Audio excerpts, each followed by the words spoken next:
یہ جھوٹی نبوت ہم پر مسلط ہو جائے گی اور ہم مسلمہ کے غلام اور ہماری عورتیں مرتدین کی لونڈیاں بن جائیں گی۔ خالد رضی اللہ عنہ کی یہ الفاظ ان تیروں کی طرح کارگر ثابت ہوئے جو اپنے نشانے سے ادھر ادھر نہیں جایا کرتے تھے۔ لشکر میں نیا جوش اور نیا ولولہ پیدا ہو گیا۔ ادھر مرتدین مجاہدین کی خیمہ گاہ لوٹ کر اور تباہ کر کے جا چکے تھے، ادھر سے مسلمان اشارہ ملتے ہی مسلمہ کے لشکر کی طرف چل پڑے۔ مسلمہ نے اپنے لشکر کو پھر حملہ روکنے کی ترتیب میں کر لیا۔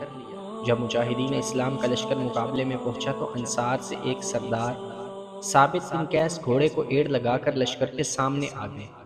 اے اہل مدینہ، انہوں نے بلند آواز سے کہا، تم ایک شرمناک مظاہرہ کر چکے ہو۔ ثابت بن قیس نے دشمن کی طرف اشارہ کر کے کہا، اے میرے اللہ، جس کسی کی یہ لوگ عبادت کرتے ہیں میں اس پر لعنت بھیجتا ہوں۔ انہوں نے مجاہدین کی طرف منہ کر کے کہا،